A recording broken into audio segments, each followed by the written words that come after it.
Hey everyone, Eric Hayden here on YouTube. Haven't done a video for a while because I have not been in the garden in a while. This is a nice looking bloom of Jewel Grace. One of the last blooms of mid to late summer here because we finished our second bloom cycle. So now we're deadheading and removing some of that top growth. I'll link below to a video on deadheading. I go much more in depth. I think folks probably worry too much about it.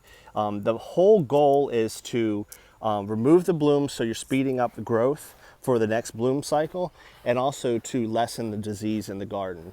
So what you don't want is you don't want to get to this point where you have these old petals and they're almost like mummified, spreading botrytis and different diseases in the garden. So if you take off the blooms when they start to not look as good, that will keep that from happening. But I want to show you what happens regardless of what you do.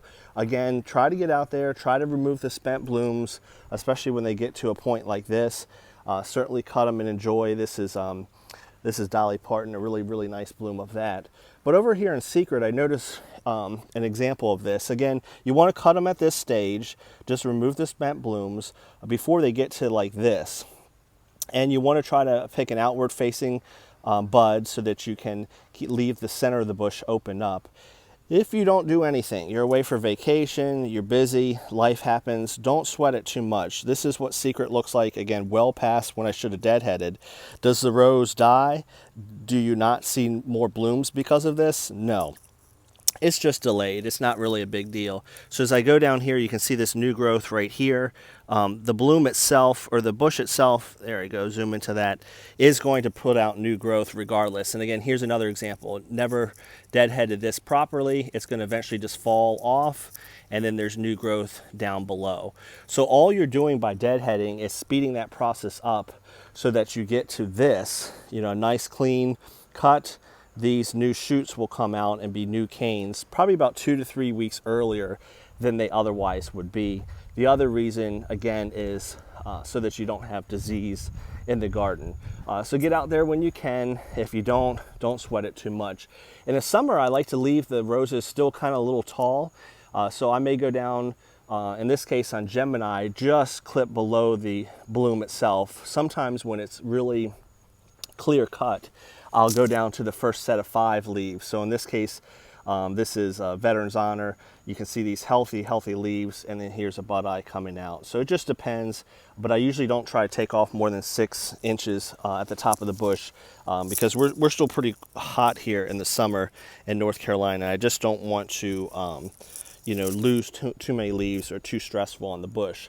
So in this case, here's Veteran's Honor, and this I'll probably just come below the bush, maybe this first set of 3 leaves here, so just 6-8 inches down.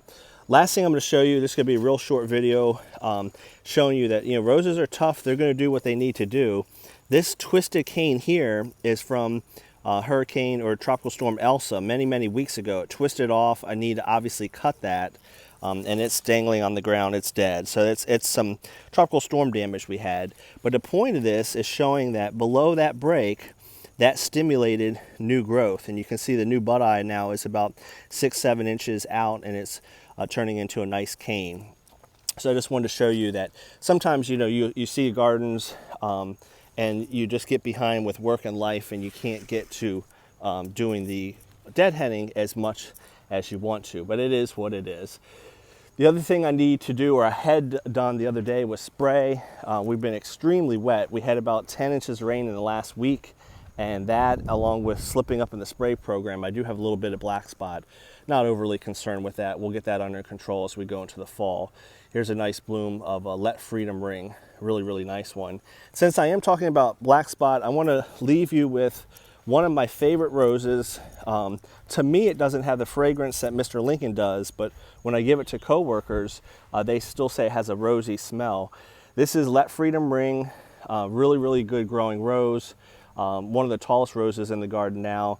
And if you get a chance to do some fall orders of bare root, one I highly recommend.